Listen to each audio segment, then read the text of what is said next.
नमस्कार मित्रांनो, कसे आहे सर्व. तर आज मी तुम्हाला गोष्ट सांगणार आहे. त्या गोष्टीचं नाव आहे एस टीतील प्रवास. त्या रात्री पाऊस पडत होता. लावंगर गावावरून येऊन एस टी सातारा बस डेपोत उभी होती. परळी व त्या भागातील गावचे रहिवासी इतर प्रवाशांसोबत आपापल्या गावी जाणाऱ्या एस टी कधी लागेल याची वाट बघत होते. डेपो बाहेर पडणारा मुसळधार पाऊस बघून कोणालाही आपली एस टी आल्याशिवाय बाहेर पडत नव्हते. डेपोच्या मैदानातून इतर एस ट्या भरपूर वेगाने गोल फिरत कशा बाहेर पडतात हे ते लोक पाहत होते.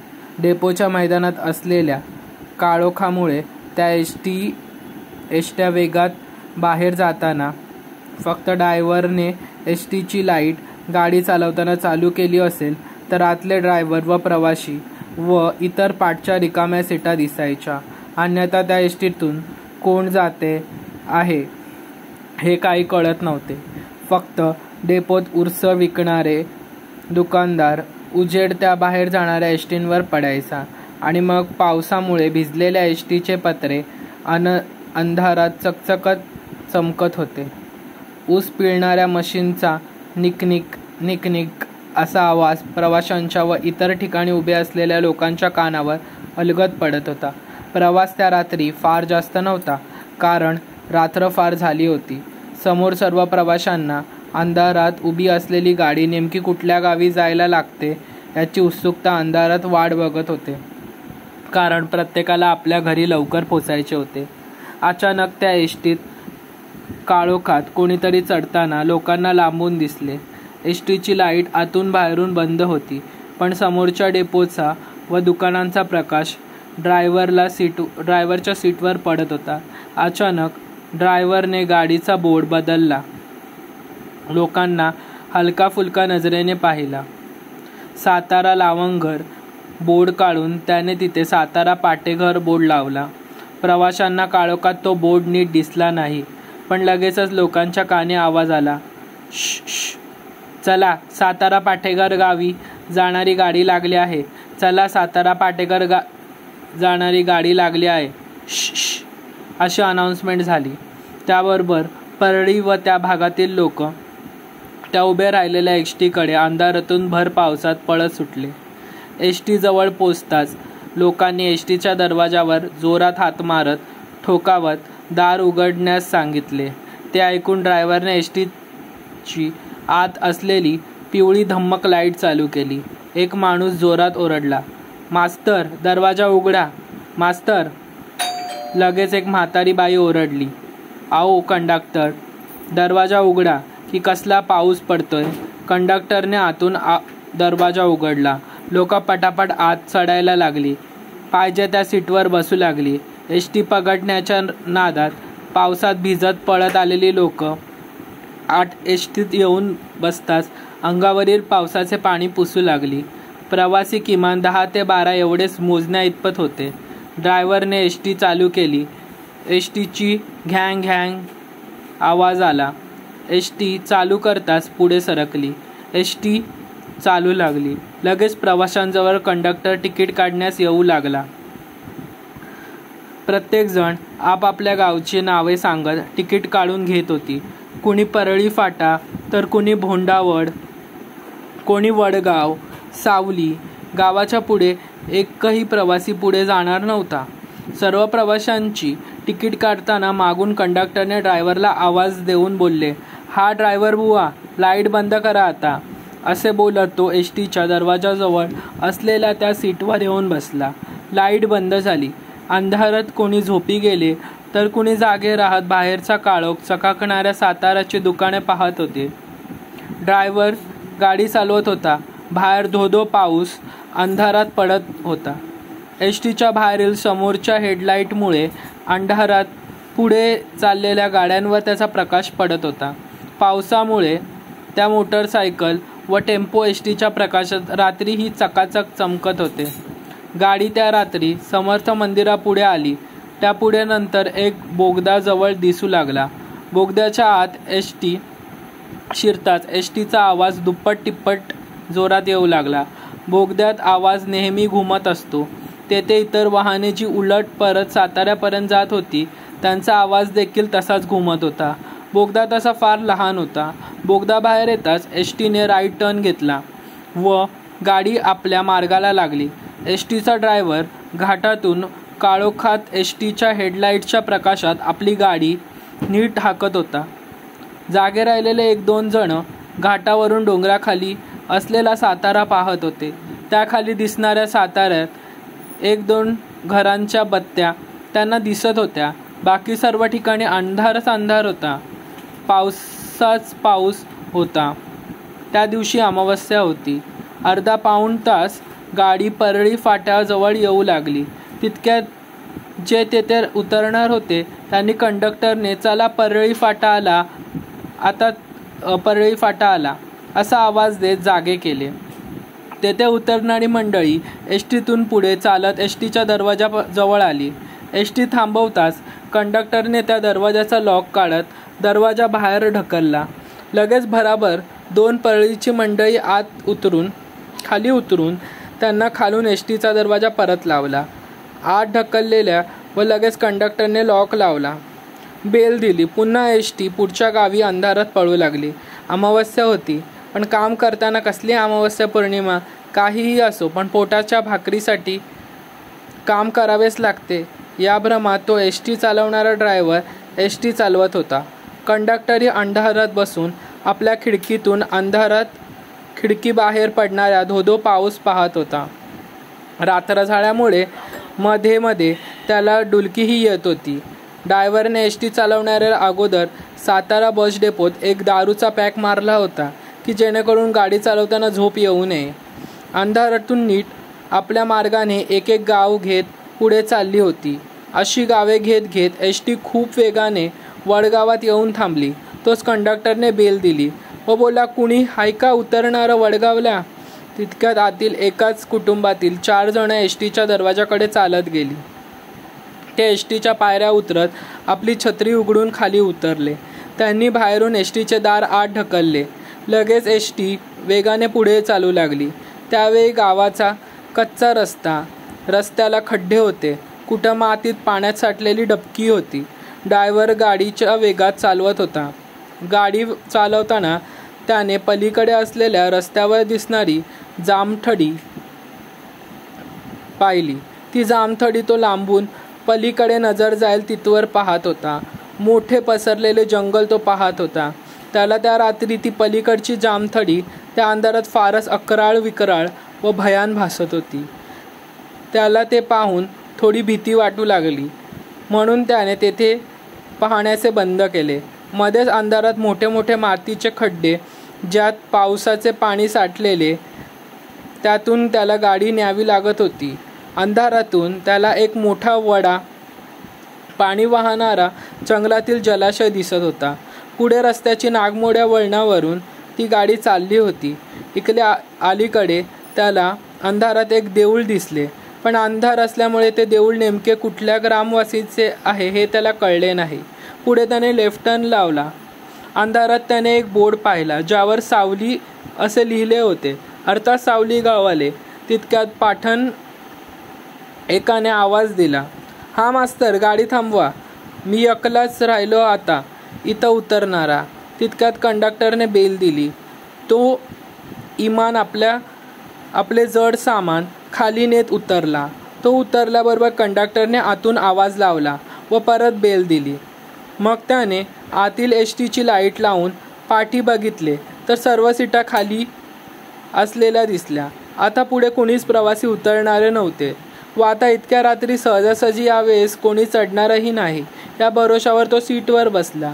लगेच ड्रायव्हरने पिवळी ढम्मक लाईट गाडीत बंद केली. मग त्या एस टीत वेगात कुरुळगाव पार करत पुढे चालू लागली. गाडीने उतरखंडी घेतली. जंगलाच्या आत गेलेल्या रस्त्यावरून चालू लागली. ते जंगल जामथडी होते, जे ड्रायव्हरने सावली गाव येण्या अगोदर अलीकडे पलीकडे पाहत होता. जामखडीचा वड्याच्या वरील पुलावरून गाडी पुढे घेत चालू लागली. गाडीने लगेच राईट व लगेच लेफ्ट वळण घेत रस्त्याचा उतार घेत खाली आली.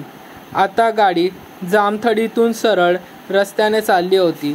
सरळ रस्ता लागल्यामुळे एस टीच्या हेडलाईटचा प्रकाश त्या अंधारात रस्त्यावर पडला. संपूर्ण रस्ता पावसाने ओला झाल्यामुळे अंधारातही चमकू लागला.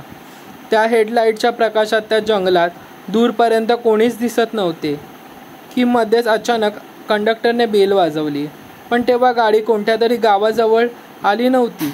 ड्रायव्हरने ब्रेक दाबत गाडी थांबवली वर म्हटले, "काय झाले राव, बेल का वाजवली?" त्यावर कंडक्टर म्हणाला की कुणीतरी बाई माणूस हाय चढणार. आणि कंडक्टरने खिडकीतून बाहेर काळोखात नजर टाकली तर एक बाई काळोखात बाहेर एस टीच्या दरवाजाजवळ उभी असलेली त्याला दिसली. त्याने पटकन आतून एस टीचा दरवाजा बाहेर उघडला. एस टीची लाईट त्याने अगोदरच बंद केलेली. ती बाई त्या काळोखात कशीबशी वर चढली. लाईट बंद असल्यामुळे त्या बाईचा चेहरा त्याला दिसला नाही. मात्र हे सर्व होत असताना तो ड्रायव्हरचा विचार करत होता की साला मी गाडी चालवतोय पण पुढे रस्त्यावर मला दूरपर्यंत कोणीच दिसलं नव्हतं आणि मग ही बाई अचानक ह्याला कुठून दिसली. तो लगेच गाडीचा ब्रेक वरच पाय सोडत गाडी चालवू लागला. त्या बाईने त्याला कुठल्या गावाला जायचे हे बोललेही नाही आणि रात्र असल्यामुळे कंडक्टरने तिला तिकिटीचंही विचारले नाही. पुढे गाडी परत आपल्या मार्गाला लागली. गाडी कुडे घर ओलांडून पुढे येताच पुलावर ड्रायव्हरला एक म्हातारी बाई दिसली. त्या बाईने एस टीला हात दाखवला. या कारणाने त्याला गाडीला ब्रेक दिला. त्याबरोबर कंडक्टर जागा झाला व त्याने काय झालं असे म्हणत दार बाहेर ढकलले. तोच ती म्हातारी बाई पायऱ्या चढत वर येऊन एस टीत पहिल्या सीटवर बसली. लगेच गाडी पुढे चालू लागली. गाडीला पुढे नागमोडी वळण लागले. ती वळण घेत घेत गाडी चालत होती. बाहेर काळोख. त्या रात्री पाऊस काही थांबण्याचे नावच घेत नव्हता. गाडी काही वेळाने पुढे रोहोटच्या बसस्टँडजवळ आली. ड्रायव्हरने लांबूनच तिथे कोणीही नसल्याचे पाहिले होते म्हणून त्याने गाडी तेथेही थांबविणे योग्य वाटले नाही. रोहोटच्या टाकीजवळ कुत्री एस टीचा आवाज येताच रात्रीची एस टी पाठलाग करत पळत आली व नंतर लगेच परत मागे फिरली. कंडक्टरची बाहेरील रात्रीची वाहणाऱ्या थंडगार हवेने चांगलीच झोप लागली होती. पण ड्रायव्हरच्या मनात जामथंडीतल्या अचानक चढलेल्या बाईच्या भयान घटनेने विचारांचे काहूर माजले होते. ड्रायव्हर मध्ये एस टीतल्या त्याच्या समोर बसविलेल्या काचेतून आरशात पाहू लागला. त्याला त्या काचेतून पाठच्या सीट त्याला नीट दिसत नव्हत्या. लाईट बंद केली म्हणून काळोख असल्याने तो नीट पाहू शकत नव्हता. बाहेर पावसात गडद रात्र झाली होती. मध्ये विजा कडाडत होत्या. तेव्हा काळोखात त्या अचानक कडाडणाऱ्या विजेच्या प्रकाशात त्याला ती म्हातारी आजी पुढेच अर्थात त्याच्या मागील प्रवाशांच्या सीटवर बसल्यामुळे त्या विजेच्या प्रकाशात अचानक दिसत होती. पण नजर पाठी टाकली तर आणखी एक बाई जी पहिली चढली होती ती त्याला काचेतून पाठी पाहिल्यावर कुठेच दिसत नव्हती. त्यावेळी कच्चा रस्ता असल्याकारणाने मध्ये साठलेल्या मातीच्या खड्ड्यांचे फटके दगडांचा फटक्याने एस टी हादरत आणत होता. असे करत ड्रायव्हर एस टी भानसेवाडी पार केली. पुढे अंधारात एस टीच्या हेडलाईटमुळे कच्च्या रस्त्यावर असणाऱ्या जंगलाची गडद रात्र, काळ्या पसरलेल्या जंगलाचे भयान दर्शन त्याला होत होते. बाहेर थंड वाहणारी हवा त्याला थंडी वाजवत होती. तेवढ्यात पाठून एक चढलेल्या बाईने जोरात ए अशी किंकाळी मारत भयान आवाज दिला व गाडी थांबवायला सांगितली. तोच ड्रायव्हर एस टीत आतील समोरील आरशात पाहतोय तर फार पाठच्या सीटवर बसलेली बाई जोरात पाठीमागून पळत येताना त्याला आरशात पाहिली. गाडी मध्येच रस्त्यात होती व जवळपास रात्रभर जंगल असताना कोणते गाव घरही आसपास दिसत नव्हते. त्यामुळे ड्रायव्हरच्या मनात संशय निर्माण होऊन भीतीने धस्स झाले. तो घाबरला व त्याच्या भीतीमुळे त्याचा एक पाय कधी ब्रेकवर पडला हे त्यालाच कळले नाही व त्यामुळे गाडी अचानक थांबली. त्या बाईने पळत घाईत दरवाजा उघडून बाहेर उतरली व पाठीमागे परत उलट्या रस्त्याने अंधारात पळत गेली. ड्रायव्हरने घाबरून जेव्हा जोरात ब्रेक मारला तेव्हा कंडक्टरला जाग आली होती. एसटीत आपल्या पाठीमागून पुढे वळत आलेल्या बाईच्या पायावर त्याची अचानक नजर पडली होती, पण तोही काही कारणाने इतका घाबरला होता की त्याचा आवाजच फुटला नाही. ड्रायव्हर तर अक्षरशः एवढ्या पावसात वाजणाऱ्या थंडीतही घाम सुटला, कारण हीच ती बाई होती जी अचानक जामथंडीत आली होती व कंडक्टरला दिसली होती, व तशीच ती अचानकपणे भाणनेवाडी पुढे मध्येच जंगलात रस्त्यात उतरली. ड्रायव्हरला ती बाई उतरल्यावर थोडा आराम वाटला होता. एसटी अजूनही तेथेच उभी होती. त्या घटनेने त्याचा घसा कोरडा पडला होता. ड्रायव्हरने समोरील मोठमोठ्या एसटीच्या काचा खाली ठेवलेल्या कप्प्यातील पाण्याची बॉटल उघडून घटाघट पिली व बाहेर रस्त्यावर जंगलात नजर टाकली. अंधारात बाहेर थंडी होती. रातकिडे आवाज करीत होते. संकट टळले या विचारात तो होता. घाम फुसत त्याने ब्रेकवरचा पाय काढला व एसटी चालू झाली. मात्र अचानक जागा झालेल्या व उतरलेल्या बाईला पाहून कंडक्टर काय माहीत पण भयंकर डचकला. कंडक्टरला काय माहीत पण त्याच्या मनात आता धडधड होऊ लागली होती. त्याला गरम झाले म्हणून हवा येण्यासाठी त्याने सीटवरील खिडकी उघडली, पण बाहेर नजर टाकण्याची हिंमतही होत नव्हती. एसटी ज्यावेळी चालत एका फाट्यात जवळ आली, पण पाटेघर थोडे दूरच राहिले होते. पाटेघर गाव त्याच्या एसटी डेपो दूर दूर होते व गाडी थेट पाटेघर गावात जाऊन आत मुक्काम करणार होती. मात्र ती तेथे गावात नीट पोचलीही नव्हती. तोच आत राहिलेल्या म्हाताऱ्या बाईने जोरात, "हा मास्तर, गाडी थांबवा, गाडी थांबवा" अशी ओरडली. तो कंडक्टर म्हणाला, "अहो बाई, गाडी नीट गावात तरी जाऊ द्या." पण त्या बाईने केलेल्या हट्टापायी कंडक्टरने गाडी थांबविण्याचे सांगितले. भर रात्री एसटी मध्येच त्या एका फाट्याजवळ थांबवावी लागली. तेव्हा ती बाई अंधारातून उतरू लागली. बाहेर येताच बसलेला कंडक्टर बाहेर त्या उतरत्या म्हातारी बाईला आवाज दिला, "ओ मावशी, इथं का उतरला? तुम्ही पाटेघर गावचे ना?" ती बाई हसत बोलली, "वय." ड्रायव्हर त्यांचे संभाषण ऐकत होता. मग त्यावर कंडक्टर म्हातारीला बोलला, "आणि मग बाई आजी रात्रीच या काळोखात इथं का उतरलाय?" तोच ती बाई बोलली, "अहो, आम्ही गावाच्या वेशी पुढे जात नाही." कंडक्टरला ते बोलणे समजले नाही, म्हणून तो कंडक्टर बोलला, "काय, असं का सांगताय?" तेव्हा त्या बाईने उत्तर दिले, "जकीन हादळ किती बी मोठी असली तरी गावाच्या वेशी पुढे जाती का?" कंडक्टरने ते ऐकून तेथेच हार्ट अटॅकने मेला व ते सर्व संभाषण ऐकून घाबरून ड्रायव्हरचा तोल गेला व तो सीटवरून खाली आदळला व रात्री चालत असलेली ती एसटी ड्रायव्हरचा तोल गेल्याने जोरात जाऊन रस्त्या बाजूला असणाऱ्या झाडाला धडकली व वरील फाट्याजवळ रस्त्यावरून खाली कोसळत खाली अलवडीस गेली. रस्त्याच्या आडवीच पडली. एसटी गाडीच्या आपटलेल्या रात्री भयंकर आवाजाने जवळ असलेले पाटेघर गावची लोक मशाल पेटवत, तर कुणी बॅटऱ्या घेत रात्री धावत पळत फाट्याजवळ आली. तेव्हा त्यांना खाली आपटून आडवी झालेली गाडी दिसली. मग कुणीतरी वर चढून एसटीच्या काचा तोडून आत गेले व त्या दोघांना बाहेर काढले. पहिला त्यांना दोघेही बेशुद्ध असतील असे वाटले, मात्र दोघांच्या हातापायाच्या नाड्या पाहताच ड्रायव्हर बेशुद्ध अवस्थेत व कंडक्टर मृत अवस्थेत मरण पावलेला आढळला. त्यांनी दोघांनाही उचलून गावात आणले.